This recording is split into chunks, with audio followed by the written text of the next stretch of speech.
everyone. My name is Sean, and welcome to Sagas with Sean, Gods and Kings. Hi, everyone. Sean here with another episode of Sagas with Sean, Gods and Kings. I know there has been a delay of about a month in between episodes, with my excuse this time of being the holiday season. However, moving forward with a child on the way, in the next few weeks, I may have other excuses for delays in episodes as well. I'm not sure what my schedule is going to look like with my expanded family, but my plan is to come up with a good balance to publish episodes consistently, if not every week or two, maybe every 3 weeks or 4. My hope is to continue this podcast with the hopes of expanding into YouTube videos as well, as it has always been, to varying degrees of success. By varying degrees of success, I mean a complete failure so far on my part. In the meantime, please continue to reach out on Instagram to let me know your thoughts on the show, including what you may like and what you think can be improved upon. Anyway, I hope everybody did enjoy their holiday season, and may the gods help us. It is 2026. In the spirit of my plea to make it a great year, this episode is going to focus much more on gods than kings, specifically on the relationship between Odin and his son Thor, more so looking at the stories involving Thor and his overall story arc. And this will be part 1 of a 2-part look at him. Because what I realized when putting this together is that you can't really talk about Thor's role in Ragnarok without first talking about all the ways he gets humbled and humiliated before he even gets there. This episode follows directly from what I admittedly called a bit of a bridge episode, where we looked at characters winning conflicts using words instead of violence. The last of those stories came from the Poetic Edda poem Alvismal, where Thor, very uncharacteristically, defeats the dwarf Alvis without bashing his skull in with Mjolnir. Alvis was propositioning Thor into becoming his son-in-law, as he wanted to marry the god's daughter. And he does so with what some may claim is confidence in shooting his shot, just assuming the worst Thor could do was say no, while the more realistic people will say that Alvis was pretty pompous and an asshole in his attempt, and look who he was talking to. Instead, Thor pretends to entertain Alvis's bid to marry his daughter, keeps him talking by asking him questions about the universe, and delays just long enough for the sun to rise. And in Norse mythology, sunlight turns dwarves into stone. Thor wins, Alvis dies, and Thor solves a problem without defaulting to violence. And if you have seen the picture of Alvis in the public domain pictures of him, Thor did his daughter Thrud quite the favor. Now, this calculated approach by Thor could be looked of as more in line with his father Odin. We saw a couple of episodes ago how Odin, quote, won his situations with patience and wordplay against King Heodric and the wise giant Vafthrûdnir, as told in the Saga of Hervor and Heodric and then the Poetic Edda poem of Vafthrûdnismal, respectively.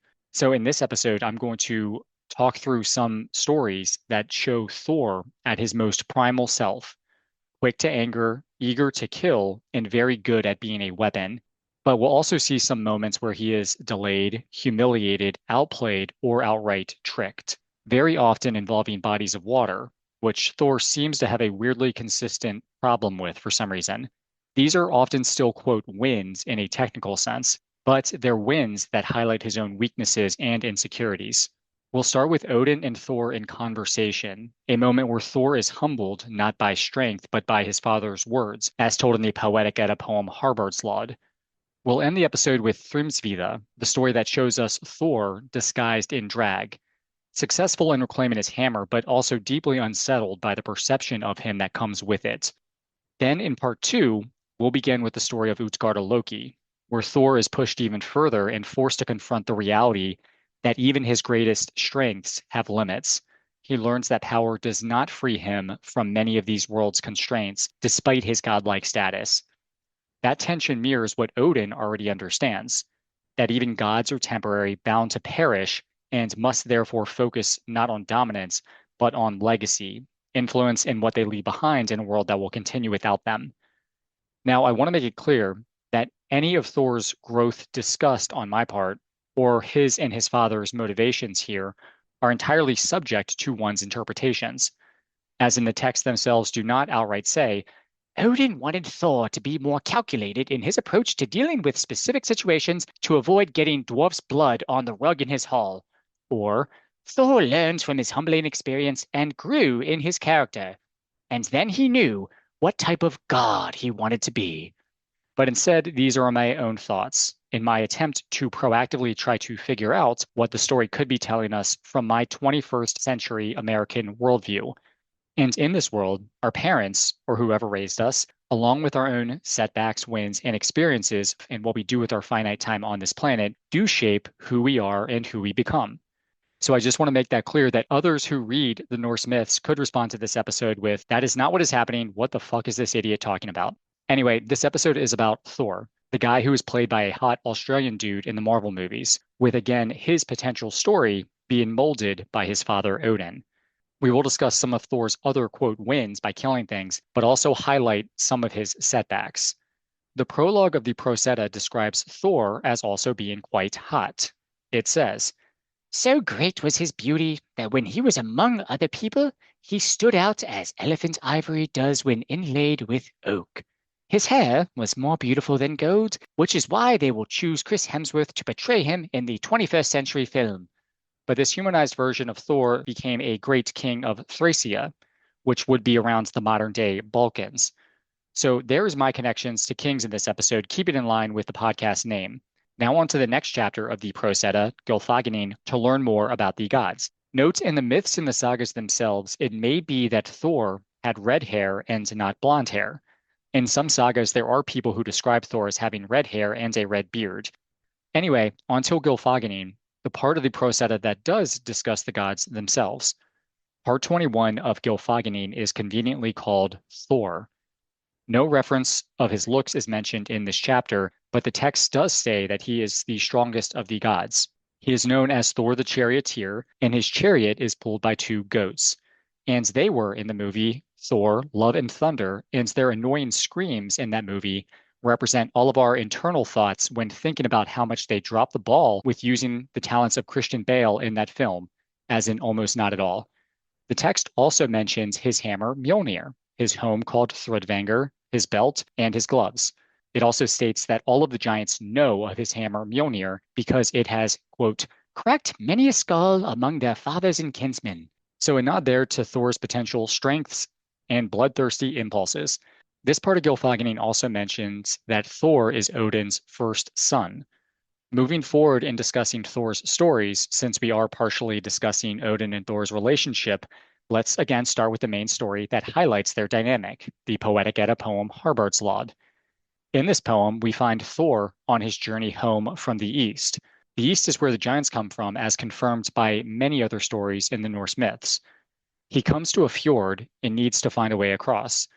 The good news is that there happens to be a ferryman on the other side of the fjord. The bad news is that this happens to be his dad, Odin, who, as I have previously mentioned in this podcast, is often in disguise only to reveal himself at some point in the story, and this one being no exception. So Thor did not recognize the ferryman as being his father, at least initially. As the poem progresses, Thor does seem to realize who he is speaking to, as we will see. And as we see, Odin has no plan to help his son across. Odin is disguised as a man named Harbard. And also another quick note that in the show Vikings, there is a character named Harbard who sleeps with Ragnar Lothbrok's wife Aslog. And to the mystery behind his appearance, the characters in the show comment on him perhaps being a god. If this Harbard is a god, and specifically the god Odin, in which in Harbard's Laud that is the case, then as we know from this podcast in discussing Odin's descendants, Odin would have slept in this case with his great-great-great-great-granddaughter, Aslog. Thought I would leave that note there, and since her husband Ragnar is a king, there is another king we have discussed in this episode to go along with the podcast name. Thor, though, as a powerful god, who I guess doesn't want to get any certain parts of his body below the belt wet, demands the ferryman ferry him over the water, offering him some food as payment. However, Odin uses this request as an opportunity to get into a fleeting, which is sort of a Dark Age Norse/Anglo-Saxon rap battle of insults. He gets into this fleeting with Thor and ultimately gives his son quite the dressing down, mocking Thor's achievements and insulting him numerous times. To get to the insults started, when Thor offers the remains of his breakfast to the ferryman, Odin responds by stating that Thor's mom is probably dead. He starts off with a strong yo mama joke. Keep in mind, Thor's mother is the Earth, so clearly Odin is talking about the dangers of climate change and our planet's mortality. The ferryman demands Thor give up his name, which he does, and states that he is the, quote, warrior of the gods. He states then that when he finds his way over the water, he is going to pay the ferryman back for his insult. Odin then tells Thor to make his way over then, like, well, big man, come over then and do it. Thor does then confirm that he does not want to get his pants wet, so he will not. Odin then states that he would be his toughest opponent since Hrungnir, which is a nod to another myth where Thor fights and kills a giant named Hrungnir, if that was not obvious, and we are going to discuss that in a second. Now, this starts a back and forth where each of them lists their accomplishments. Then they ask the other what they were doing at the same time of those accomplishments. Thor often talks about killing giants, including Thiazi, the father of the goddess Skadi, who we have discussed before.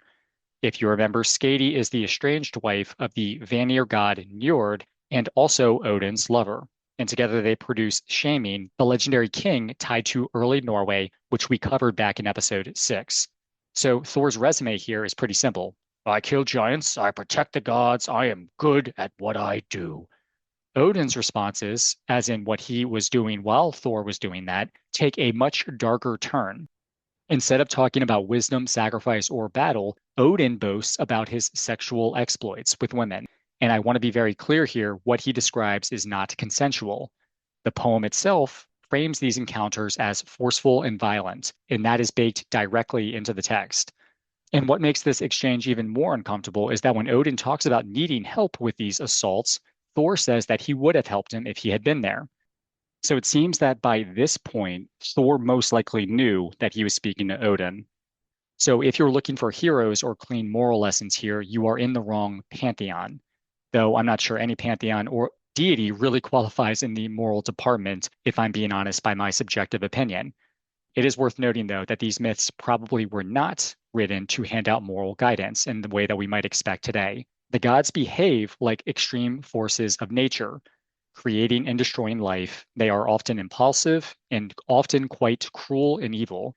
And humans, being a part of that same world and also beings of this same nature, reflect much of that same behavior. Power, whether in gods, kings, presidents, or billionaires, or anybody in a position of authority, has always had a way of exposing some of the darker sides of society and the world that we live in. And the myths put that front and center. So these gods are certainly not moral characters, but the stories religious texts can give us can tell us a lot about people and the societies that believed them, which spawns my fascination in them despite many of the horrific acts of the gods that they contain. Anyway, Thor does manage to call Odin out at one point for swaying battles unfairly on Midgard, something Loki also accuses him of in Lokasenna, but it does not change the outcome. Odin never ferries Thor across. He even throws one last insult that suggests that Thor's wife, Sif, is probably at home cheating on him. Thor is forced to go the long way around, angry, humiliated, and denied that direct path home. So anyway, what you seem to have here is Odin, obviously knowing the strengths of his son, Thor, in fighting giants, giving his son Thor that dressing down for being very one-dimensional in his approach to life. Sure, the gods are happy to have him as a weapon to fight the giants. However, he does seem to come off as being nothing more than his hammer, something the first Thor movie highlighted early on with his initial lack of usefulness without it, except in making Natalie Portman all starry-eyed. And this may be colored by the fact that I'm currently rereading Genesis, the first book of the Bible, where a recurring surface-level theme is the Abrahamic gods' hostility toward human, quote, arrogance, or their aggressive ambition. So with Herbert's Law, it's fair to ask whether this moment is meant to show the mighty Thor being knocked down a peg for those same traits. The motivation and end goals of Odin and Yahweh are obviously very different, but if you are reaching and trying to forcefully find comparisons between mythologies, there are some similarities.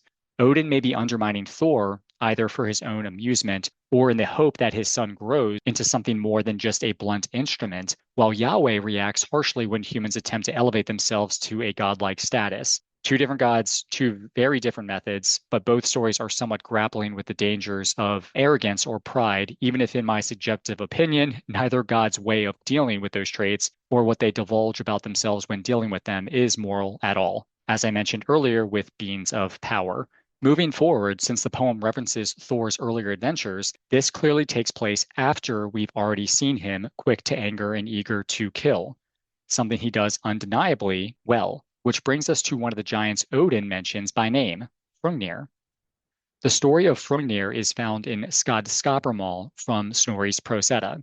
In the story, you find the giant Hrungnir entering Asgard and demanding a drink. He is provided a drink or 80, and as he drinks, he starts insulting the gods, claims that he would destroy Asgard and kill the gods with the exception of the goddesses Freya and then Sif, who Hrungnir wanted to take home with him. The gods had enough and they called on Thor, who was pissed off and threatened the giant. And in Thor's defense, the giant did just mention wanting to take Thor's wife Sif away as well. So Thor's anger here is definitely justified, even beyond the drunk insults. Thor and Hrungnir agreed to a duel at a place called Ratunagardar. As most of the race of giants feared Thor and his power, they were all rooting for Hrungnir. So much so that they created a clay giant named Mokur Kalfi to help fight Thor. Long story short, the clay giant pissed himself in fear when he saw Thor and his bloodthirsty rage, and then Thor kills Hrungnir. This story also contains the primary reference that some say actually links Thor with thunder. At least what we see in the Norse stories, as like his Anglo-Saxon name Thunor does mean thunder. So obviously his name would be a more obvious link. But anyway, as it says in the text, he saw the flashes of lightning and heard enormous claps of thunder. Then he saw Thor in his divine rage rushing toward him. Later, to describe the ends of the fight, Hrungnir hurls his whetstone at the god and does successfully hit Thor. But then, the hammer Mjolnir landed right in the middle of Hrungnir's head and smashed his skull into small pieces. And he fell forward, landing with his leg lying across Thor's neck.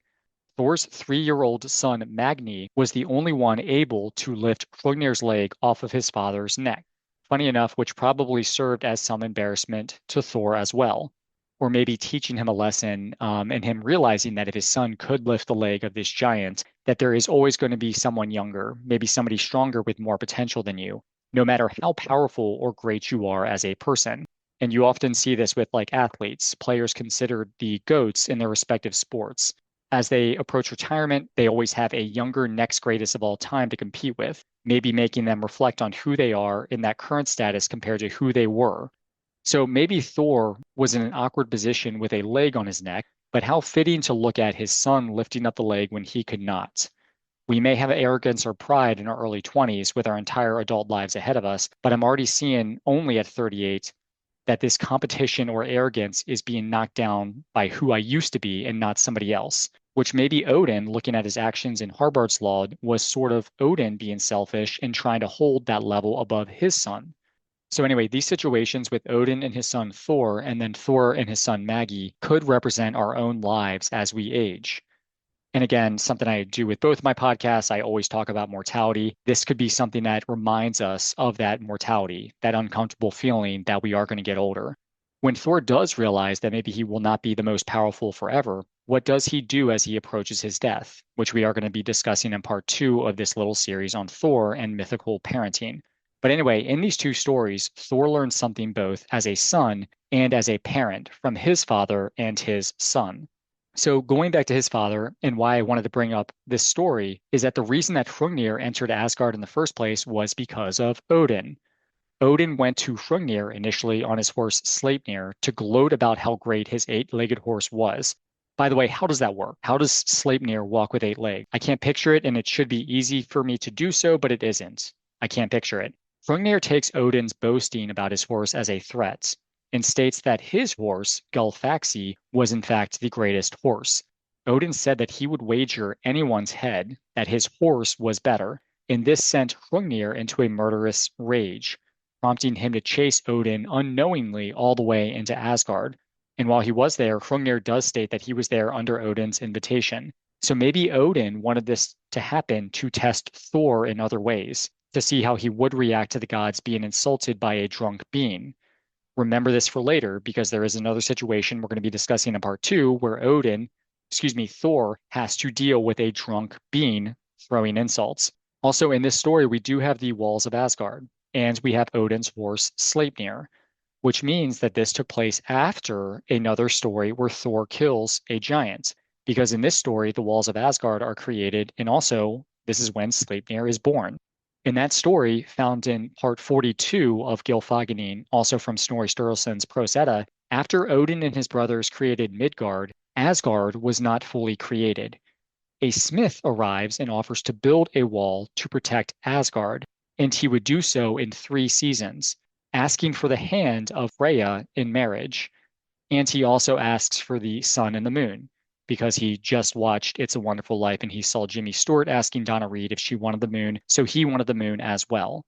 The gods agreed that there is no way the smith would be able to finish in time, so they allowed the deal. Note that Thor was away at this moment.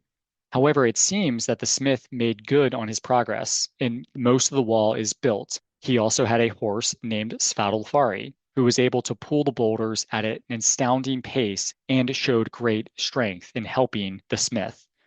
The gods got worried, and then they blamed Loki for making the deal and demanded that he find a way to slow down the builder to where he could not finish the wall in time. Loki turns into a female horse to distract Svadilfari. Loki does become pregnant and eventually gives birth to Sleipnir. The smith, realizing now that since his horse was occupied and they weren't able to get the work done in time, goes into a quote, giant's rage. At this point, that's when you realize he was a giant. And the text states that he himself was a large mountain giant. How they did not realize this at first, I do not know. However, Thor arrives at home and realizes that he has a giant to kill. The text says, "They called upon Thor, who came immediately, and the next thing to happen was that the hammer Mjolnir was in the air. In this way, Thor paid the builder his wages, but not the sun and the moon. He struck the first blow in such a way that the giant's skull broke into small little pieces, and so Thor sent him down to hell." So the gods get most of their wall.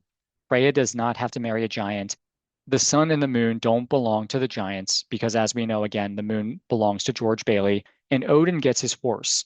And though Loki gets another son with Sleipnir, you have to imagine he was rightfully pissed off at the gods for putting him through that experience. But anyway, this was another story where Thor shows up as a one-dimensional blunt instrument. So in this case, this was not Odin testing Thor, but as mentioned, going back to Hrungnir, Odin most likely had a good idea of what would happen when he boasted to Hrungnir later, luring the giant into Asgard. Moving on to another story with Thor, where Thor goes to the court of Gerid, who is a troll. Text implies that they are the same or similar as giants. Though I will admit the idea of different races, species, tribes, etc., as mentioned, as we see in the Norse myths, do get complicated. Anyway, in this story, Loki and Thor are on an adventure. Thor is without his hammer Mjolnir, and the reason why they were on this adventure without Mjolnir is because of what happened earlier. What happened earlier was that Loki, disguised as a falcon, gets captured. He gets captured because he flies into a window into Gerid's hall. Loki thought that he would be fine in trolling the trolls within the hall by flying around as an intruder, then fly away right when they were about to catch him. However, he was pulled down and caught before he was able to fly away by Gerid himself. The troll kept Loki there for 3 months, imprisoned. Until then, Gerid correctly suspected that he caught more than just a normal falcon, but he did not know of the falcon's true identity. But after being starved and locked up for 3 months, Loki came clean and announced who he was.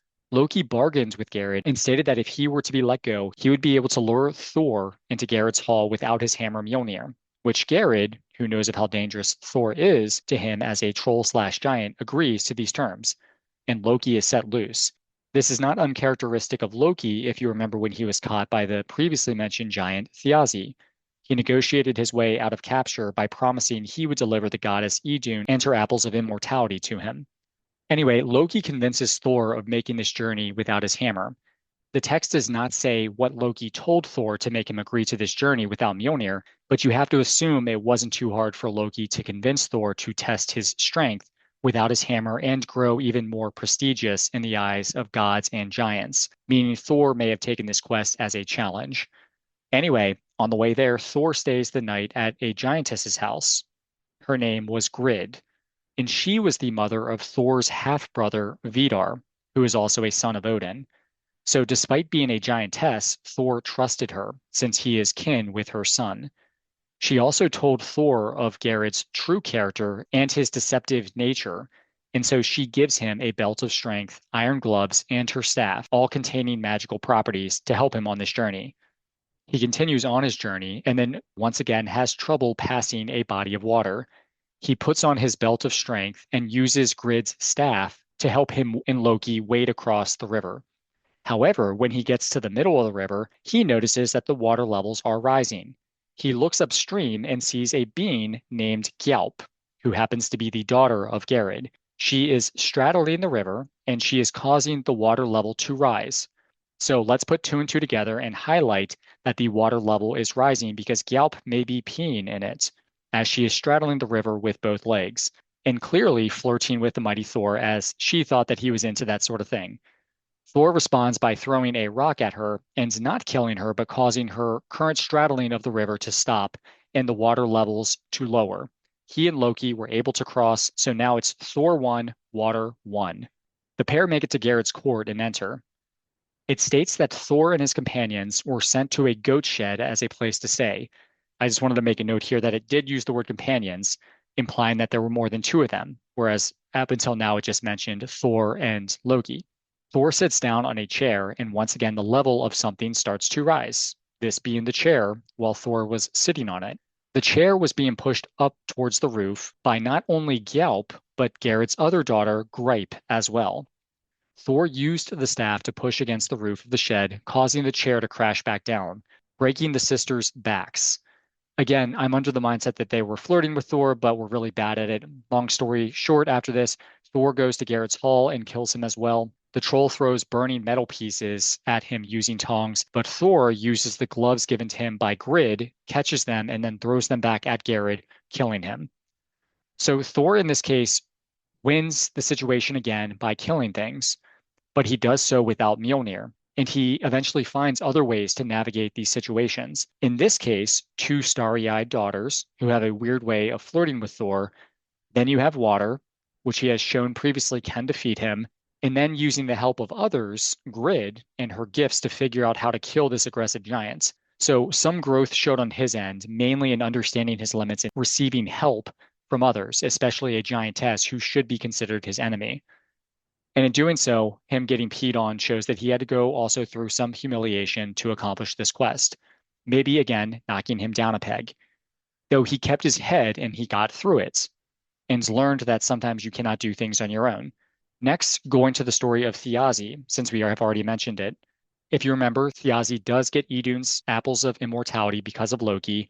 However, because of this, the gods begin to age. And then once again, they threaten Loki and they demand that he find a way to get the apples back and Idun. He, once again as a falcon, flies to Thiazi's, picks up Idun and her apples, and flies her back to Asgard. Thiazi, in pursuit, not unlike Hrungnir, chases a god into the walls of Asgard and is killed by the gods. Though that telling in Skadskaparmal of these events from the Prose does not state that Thor was the one who killed Thiazi. But again, going back to Harbard's Law in the conversation between Thor and Odin, Thor does confirm that he was the one to deal the mortal blow. Stanza 19 from Harbard's Law says, "I killed Thiazi, the bold giant." So a pretty clear quote. But let's go to another story where Thor is missing his hammer Mjolnir. This being the story of Thor as a bride that we find in the Poetic Edda poem Thrymsvida. In this story, Thor awakes one morning to find that his hammer was missing. He starts to freak out and tells Loki what had happened. Freya, understanding the implications of Thor, their shield and weapon against the giants, losing his actual weapons, decides to give Loki her, quote, feather suit, which you can imagine is the falcon shape he has been wearing, because yes, the other myths do say that the falcon suit does belong to Freya as well. Loki flies east to the hall of a giant king. The giant's name is Thrym. Thrym confirms that he is in possession of Mjolnir and would only give it back if he got to marry Freya. We see a theme here. Loki flies back to tell Thor what had happened. Thor and Loki then go to Freya's house and knock on her door. And then Loki says, "Thanks for the flying suit, Freya. It was great. Though, while I'm here, I will let you know that you need to marry the giant Thrym so we can get Thor's hammer back." With Freya saying, "They would call me a loose woman if I went with you to Jotunheim to marry. Fuck off, you little poor excuse for a sniveling piece of cow dung." And then Loki says, "Okay, a simple no would have been just fine." And yes, I made up that translation, but the gist is there in the translations that I have read. So the gods convene, and the god Heimdall comes up with an idea of dressing Thor up in a wedding dress and pretending he is Freya, ready to marry Thrym, to where Thrym would give the hammer back to Thor, thinking he was actually Freya. When Heimdall suggests this, Thor responds with, All the Aesir would call me a sissy if I let you put a wedding dress on me. Then Loki says, Silence, Thor. No more of that talk. Unless you can get your hammer back, the giants will soon live in Asgard. This quote was actually not made up by me, but was from Jackson Crawford's translation. Thor does not like this idea, but is eventually convinced, highlighting the dangers of what would happen to the gods at the hands of the giants if he did not. Loki goes with Thor to Jotunheim as his serving woman, so Loki is in disguise as a woman as well. They arrive at Thrym's hall, and Thrym is excited for the wedding upon seeing his quote bride. What follows is a series of Little Red Riding Hood, what strong teeth you have moments where Thor almost gives up his identity. At first, Thor almost gives himself up because he was so hangry at the current situation, leading him to, during the reception, eating a whole ox, 8 salmon, drinking 3 kegs of mead. And then when Thrym sees this and says, What the fuck? Loki states that, quote, Freya only ate so much because she had not eaten for 8 nights prior to this because she was just way too excited for the wedding. The next time was when Thrym went in for a kiss, but was taken aback when he saw the bloodthirsty, angry eyes that were actually Thor's. Loki plays it off that her eyes looked like that because she also had not slept for 8 nights in excitement, due to the excitement of marrying Thrym. So Loki's explanation works, and then the celebration continues. And Thrym, true to his word, brings out the hammer and puts it on, quote, Freya's lap. Thor, obviously growing comfortable with his current situation and seeing the love of this giant, decides to not only go through with the marriage, brokering a peace between gods and giants that would go on to allow both tribes to live together in harmony and potentially prevent Ragnarok. Thor also says, you know what, I'm actually quite comfortable in this dress and feel more like myself. And no children were confused or harmed at this god that was dressed in drag. Well, I lied because that is not what happened because everybody died. Once Thor gets his hammer back, he kills Thrym and his entire family who were present. But let's be honest, that violence did not happen because Thor was wearing a dress. It happened because Thor's insecurities made him feel less masculine because he was wearing it and was worried about others' perception of him. Like, bro, you're still strong as fuck. The dress does not change that, nor do what fragile people on social media say about it. But anyway, with Thor, he does get his hammer back, but again, in his eyes, he is knocked down a peg because of this, quote, humiliation for reducing himself into wearing a dress, feeling figuratively smaller. And we saw in this story and in previous stories, Thor does continually get knocked down. His raw strength does not make him immune to humiliation, physical limits, or winning via words, as we saw when his father won in a game of words with him. But Thor being face to face with his limits only deepens in some of the other myths, especially in the story of Utgarda Loki, which is found in Gylfaginning of the Prose Edda, where we see Thor coming face to face with much more of his limits. And we will see he decides to challenge those limits, going after fate itself by wrestling with an old woman. He has more, quote, battles with bodies of water. We're now at 2, and we have 3 more in the next episode, and finds himself going up against a cat. However, that story is going to be for the next episode, part 2, and the final part of this little series where we go further into Thor's potential story arc with his life and death, potentially guided by and definitely influenced by his father, Odin. But before I close, though, I did want to take this chance to bring in another king to go with the name of the podcast. I think this is the third king I'm shoving into this episode now to go along with the podcast name.